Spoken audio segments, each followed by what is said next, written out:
They found Euan Johnston on Shields Road just after midnight, lying in a pool of blood that spread slow and dark across the pavement like spilled oil. 4 bullets to the chest, execution style, clean, professional, the kind of killing that doesn't happen by accident, the kind someone plans in advance, down to the minute, down to the angle of approach. What the police didn't know, what they couldn't have known, was that someone had watched the whole thing unfold. Not a bystander who stumbled onto violence, not some kid with a phone camera looking for clicks. Someone who had been watching that corner, that world, for 20 years. Someone who had learned, a long time ago, that calling the police was often more dangerous than staying silent. Her name was Fiona Mloud, and by the time Johnston hit the ground, she'd already decided she wouldn't be making a call. There's a particular kind of knowledge that only comes from watching without being seen. Fiona had that knowledge. She'd spent 2 decades documenting Glasgow's underworld, not as a journalist, not as an informant, but as someone who understood that the official record was always incomplete, deliberately so. She'd seen too many cases go cold, too many witnesses disappear, too many officers with clean records and dirty hands.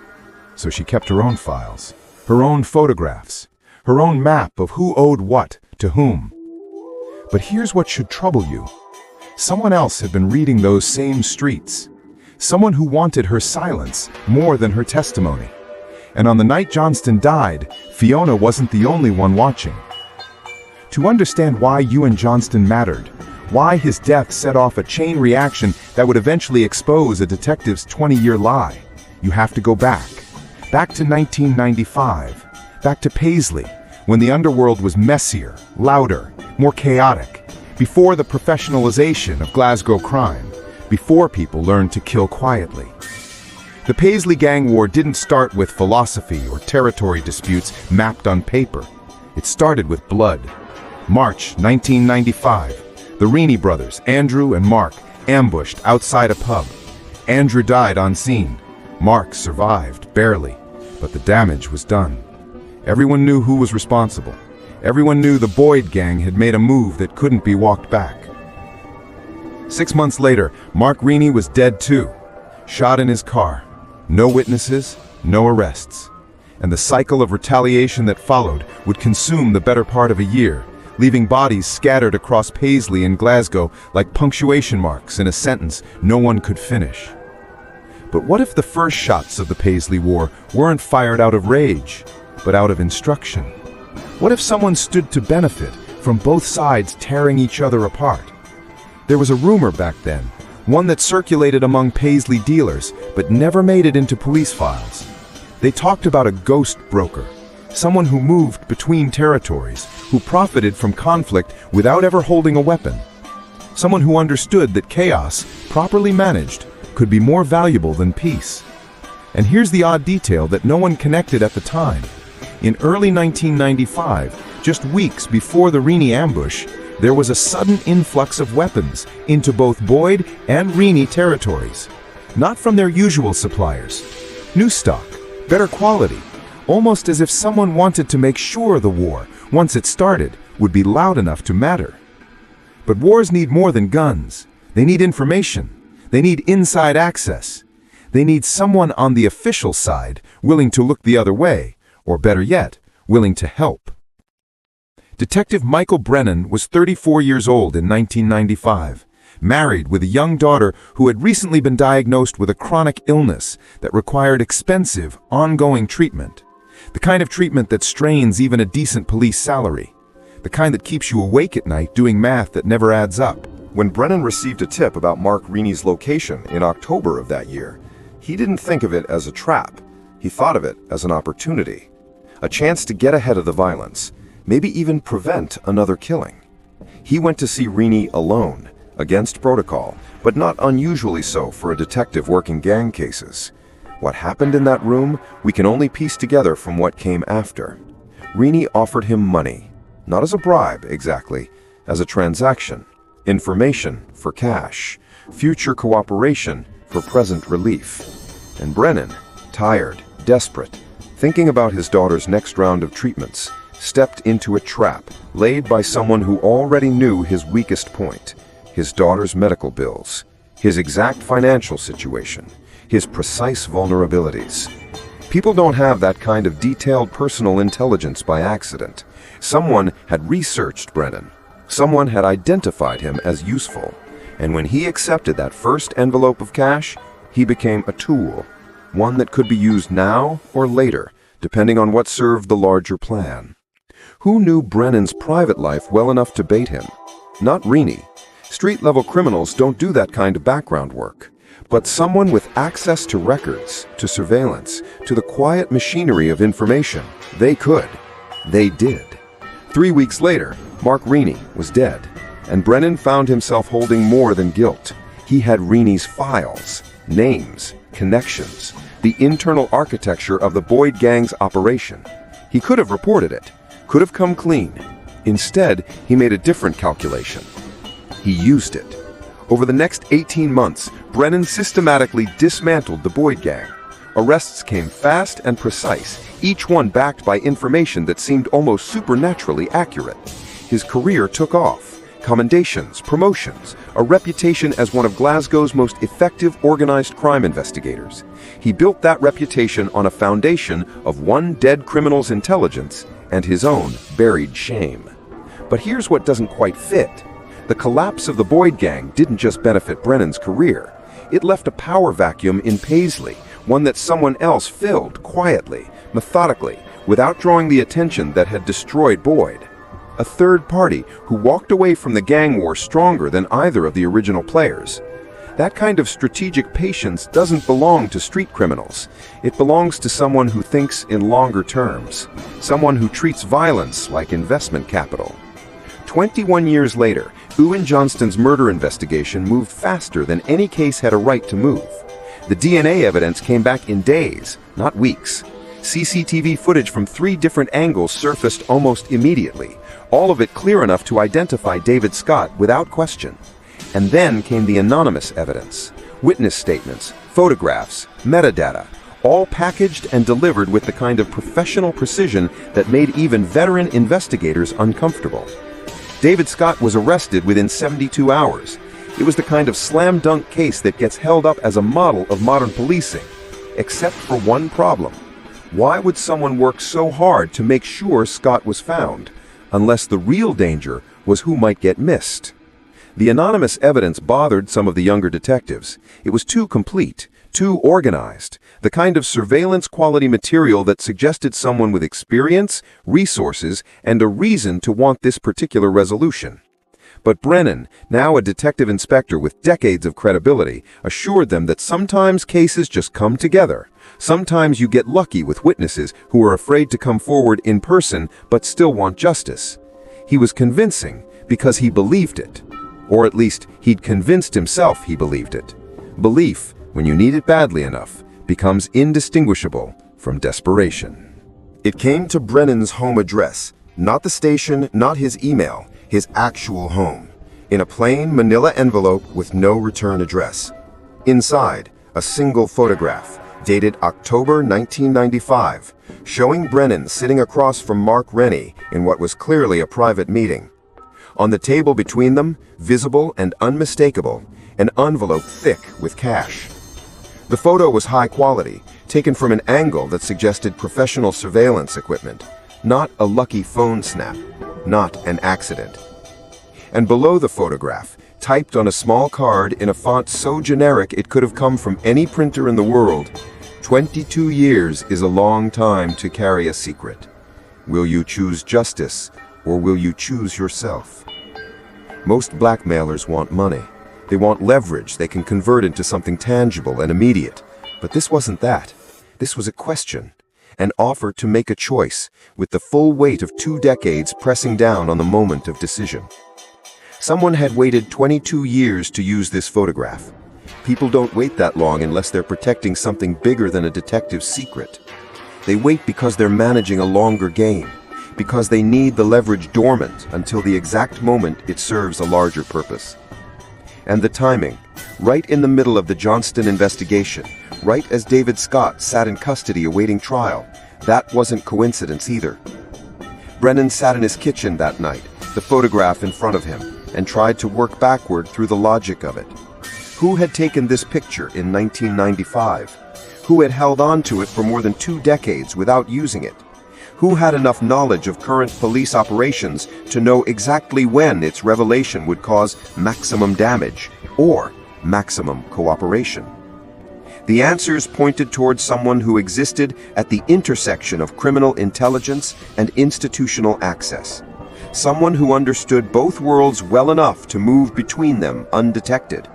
Someone who had been watching, planning, positioning pieces on a board that most people didn't even know existed. And now they were asking Brennan a question, not demanding, not threatening exactly, just asking, as if the choice were still his to make, as if 22 years of living with a buried compromise hadn't already answered the question 1,000 times over. He thought about David Scott sitting in jail. He thought about Euan Johnston's murder, so clean, so professional, so perfectly documented by anonymous sources. He thought about Fiona Mloud, whose name had come up in passing during the investigation as a possible witness who refused to cooperate. He thought about the ghost broker rumors from 1995, which he'd dismissed at the time as paranoid dealer mythology. And he began to wonder if all of it, the Paisley gang war, the Johnston murder, the anonymous evidence, the photograph now sitting on his kitchen table, had been moving according to a design he'd never been able to see. Not because he wasn't smart enough, but because he'd been inside the design the whole time, a piece on someone else's board. The question on the card wasn't really asking what he would choose. It was asking whether he understood yet that the choice had been made for him years ago, in a room with Renie, when he'd accepted an envelope of cash and told himself it was just this once. Just this once. That's what everyone tells themselves when they step across a line they've spent their whole career defending. Just this once, and then never again. But the thing about crossing that line is that it never disappears behind you. It follows. It waits. And 22 years later, when someone who's been watching the whole time decides they need you again, it comes back around with perfect, patient timing. Brennan sat with the photograph until dawn, trying to see a way forward that didn't end with everything he'd built collapsing into the truth of what he'd done, and finding none. The chief superintendent's office had a view of the River Clyde, one of those corners in the building where authority consolidates itself with mahogany furniture and thick carpets that muffle sound. Brennan sat across from a man who'd spent 30 years learning how to make difficult problems disappear without leaving marks. The photograph lay between them like evidence at trial. "This doesn't have to end your career," the superintendent said. The tone was almost fatherly, almost kind. 22 years is a long time.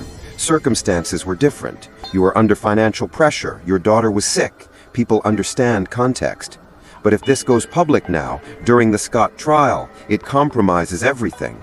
The conviction, the investigation, Johnston's family deserves closure, not a circus. It was a reasonable argument, pragmatic, the kind of logic that keeps institutions functioning when perfect justice collides with messy reality. Accept a quiet internal review, take early retirement with pension intact, let the Scott conviction stand without the taint of a compromised lead detective. Everyone walks away with something. The machinery continues. Brennan looked at the photograph. Himself, younger, desperate, reaching for an envelope that would define the next 2 decades of his life. He thought about David Scott sitting in custody awaiting trial. He thought about whoever had taken that photograph, whoever had held on to it for more than 2 decades without using it. And he understood that the deal they were offering wasn't mercy, it was management. "If I take this deal," Brennan said slowly, "what happens when the same person who sent me this photograph decides to use whatever else they've been holding? What happens when the next detective, the next investigation gets the same treatment?" He paused. "I'm not choosing between right and wrong. I'm choosing between exposing a killer or becoming the next body buried by the truth." The superintendent's expression didn't change, but something shifted behind his eyes. Recognition, maybe. Or resignation. The look of someone who knows the conversation is already over. "Then you're choosing the hard way," he said. Brennan nodded. "I've been choosing the easy way for 22 years. See where that got me? David Scott's trial began in January 2018. The evidence was overwhelming. DNA, CCTV footage, witness statements, the professional, anonymously sourced material that had made the investigation move so fast. Brennan testified about the investigative process, careful to separate what he'd done properly from what haunted him privately. The defense tried to poke holes in the timeline, questioned the speed of the evidence gathering, suggested the investigation had been too eager to close, but none of it mattered against the weight of physical proof. The jury deliberated for 6 hours. Guilty. Life imprisonment, minimum 20 years. In the gallery, Euan Johnston sat with her hands folded in her lap, her face carrying the particular exhaustion of someone who's won a battle but lost the war. Her husband was dead. The man who killed him was going to prison. Justice, by the most basic definition, had been served. But justice delivered too neatly is a warning sign. Someone wanted this chapter closed. Someone wanted David Scott behind bars and the investigation concluded before anyone started asking the kinds of questions that lead backward through time, through gang wars and corrupted detectives, toward a pattern too large to see when you're standing inside it. 3 months after Scott's conviction, Brennan received a package at his home. No return address. Inside, 20 years of documentation. Handwritten notes, photographs, maps, timelines. Fiona Mloud's complete archive of Glasgow's Underworld. A cover letter, brief and typed. "You're going to need this." She knew you'd eventually choose the harder thing. Brennan spent weeks going through the files. Fiona had documented everything. Territory disputes, weapon movements, payoffs, murders, the entire ecology of organized crime in Glasgow and Paisley. But more than that, she documented patterns, courier routes that didn't quite make sense, payments flowing through shell accounts, phone records showing connections between people who should have been enemies, and threaded through it all, invisible unless you knew to look for it, evidence of coordination, someone managing conflicts, profiting from chaos, steering violence towards strategic ends. The ghost broker hadn't been a rumor. It had been the story all along. There were records of payments made to witnesses who later recanted statements, connections between seemingly unrelated murders that, when mapped together, cleared paths for specific criminal enterprises. Even the timing of police raids, successful operations that coincidentally removed obstacles for certain gangs while leaving others untouched. Someone had been working both sides, not for 2 or 3 years, but for decades. A long-term architect of controlled chaos. And in the margins of Fiona's later notes, a recurring observation. Who benefits when everyone else loses? Brennan understood, with the sick clarity of recognition delayed too long, that he'd been one of those tools, compromised in 1995, used to take down the Boyd gang, then kept dormant for 21 years until the Johnston investigation required someone who could be controlled. The photograph hadn't been saved as insurance. It had been saved as inventory, an asset to be deployed when useful. The question was, deployed by whom? In August 2018, Brennan made his confession public. Full disclosure, the 1995 meeting with Renie, the payment, the use of criminal intelligence to advance his career. He released it through a carefully worded statement to both internal affairs and selected journalists, making sure it couldn't be buried or managed quietly. The fallout was immediate and complete. Suspension, investigation, forced resignation. His marriage, already strained by years of distance and lies, ended 3 months later. His daughter, now an adult, stopped returning his calls. He lost everything he'd spent 22 years protecting. But in losing it, he gained something unexpected. Freedom. Not the comfortable kind, the dangerous kind. The freedom of having nothing left to lose, which meant he could finally fight back against the same ghost who had once owned him. He began working with the National Crime Agency, offering everything he knew about Glasgow's organized crime networks, names, structures, patterns. Combined with Fiona's documentation, it was enough to begin dismantling operations that had stood for decades. Arrests came in waves, money laundering networks collapsed, weapons suppliers were identified and prosecuted. It was the kind of systematic takedown that should have happened years earlier, would have if someone hadn't been quietly managing the chaos to maintain their own position. But the architect remained hidden. Every investigation led to another middle manager, another street-level operator, another piece of the machinery, but never to the engineer who designed it. Until Oban. March 2025, 7 years after Scott's conviction.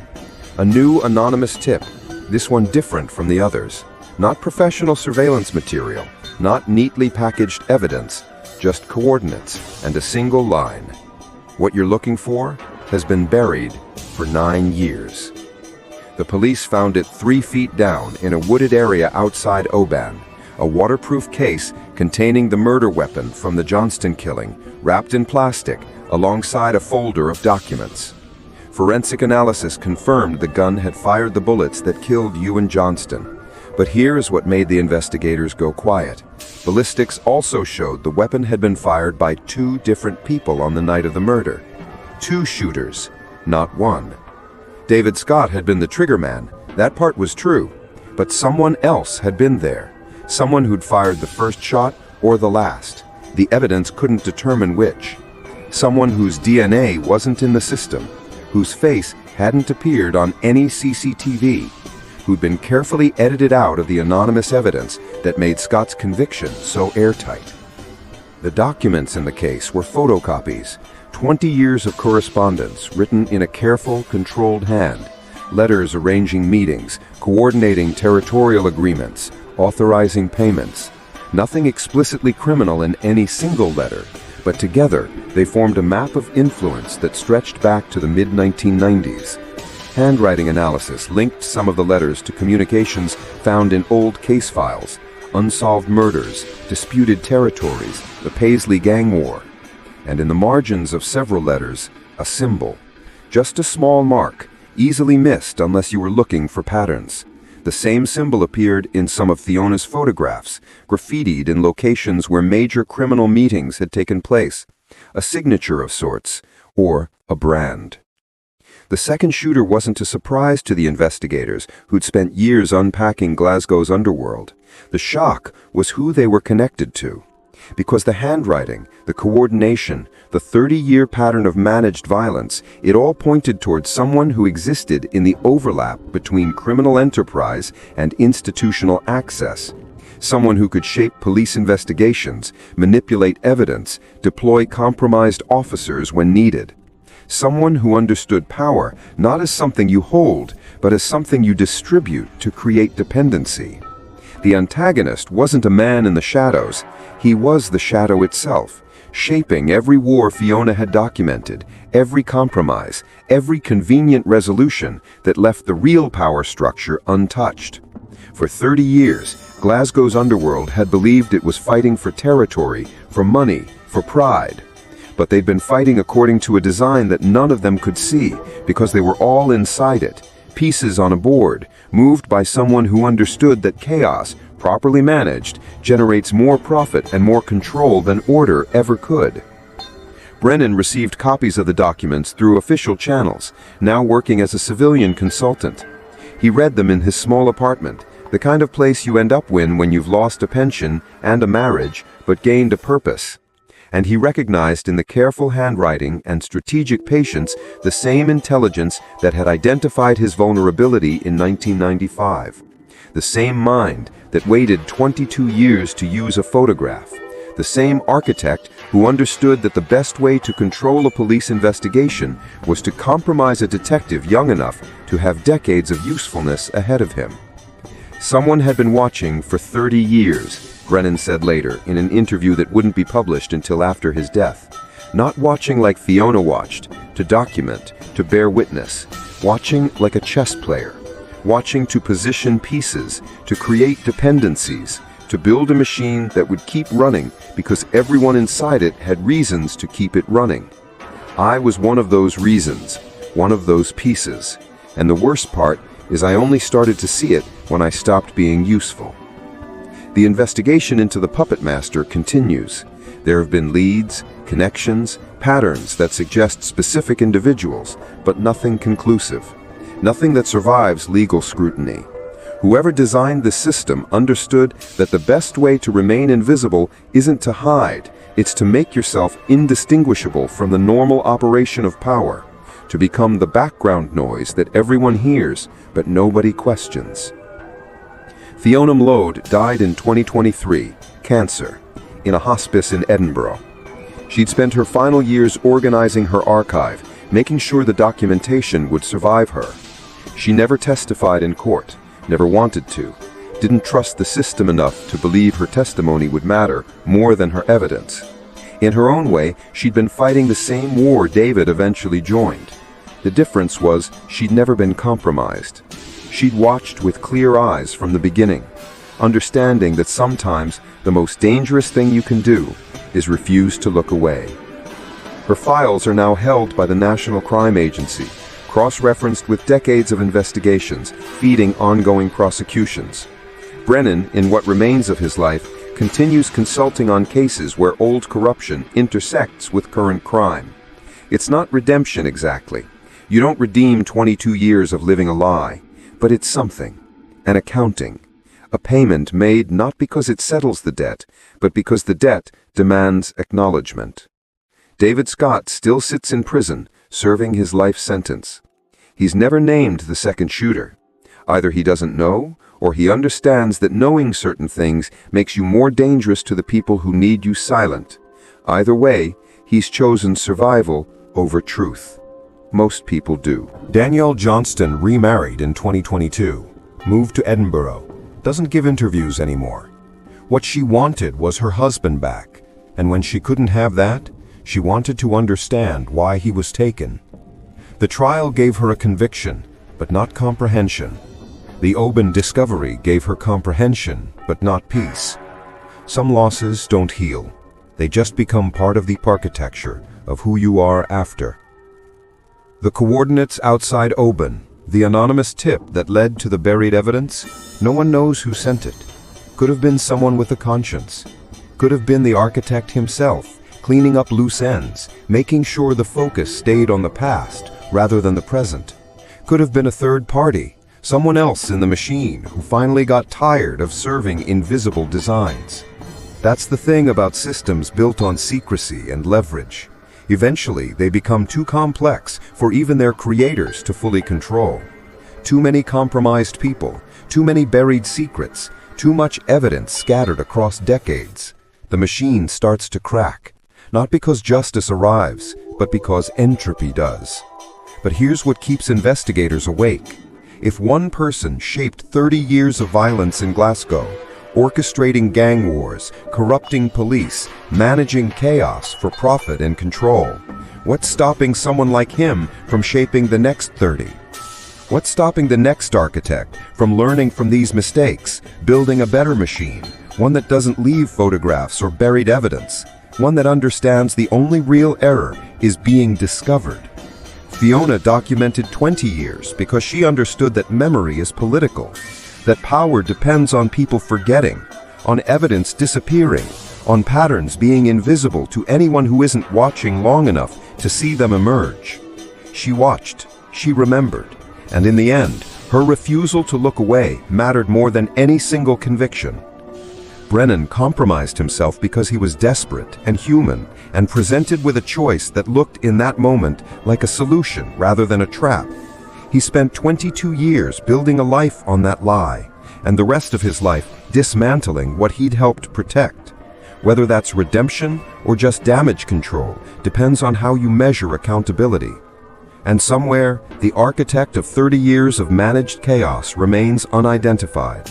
Maybe retired, maybe dead, maybe still working, watching, positioning the next generation of pieces on a board that most people don't know exists. The story doesn't end, it just stops being visible for a while.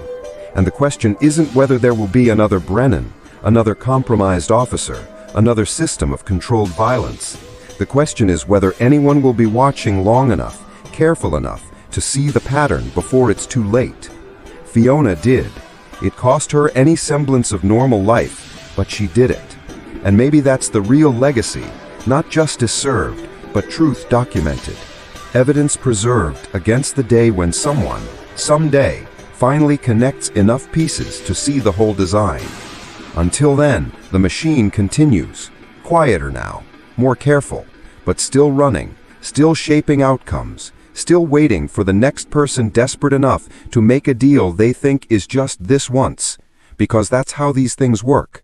One compromise at a time, one photograph at a time, one buried truth at a time, until the weight of all those buried truths becomes too heavy for even the architect to manage. And then, maybe, the machine finally breaks, not because someone destroyed it, but because it consumed itself.